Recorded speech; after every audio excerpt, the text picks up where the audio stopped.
आज तर मला काय पण करून बाप्पाचं दर्शन करायचंच होतं आणि बाप्पाचे दर्शन करायला जायचं म्हटलं तर मोकळ्या हाताने जाणारच नाही ना. म्हणून मी इथे मोदक बनवायला घेतला. तर इथे कणिक मळून घेतली आणि ओल्या खोबऱ्याचं आणि गुळाचं मिश्रण करून घेतलं. तर आमच्याकडे ना खोबरं भाजून घेत नाहीत बरं का.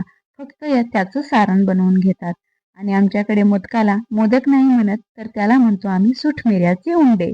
आता सुटमिऱ्याचे उंडे का म्हणतात ते सांगते तुम्हाला. कारण त्यात थोडं सूठ आणि मिरे बारीक करून घालतात म्हणून सूठ मिऱ्याचे उंडे.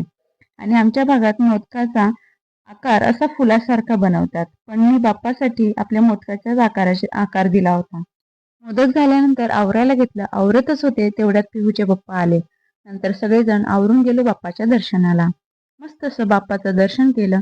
खरंच बाप्पाची मूर्ती बघितल्यानंतर खूप मन प्रसन्न झालं.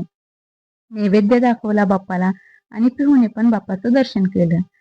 बाप्पाच्या कृपेनेच आमच्या घरात एका लक्ष्मीचं आगमन झालंय बरं का आणि आम्ही खूप खुश आहोत. मला पण घरी बाप्पाला आणायचं होतं, पण काहीतरी कारणामुळे शक्य झालं नाही. तर चला बाय, भेटू नेक्स्ट व्लॉगमध्ये. राधे राधे.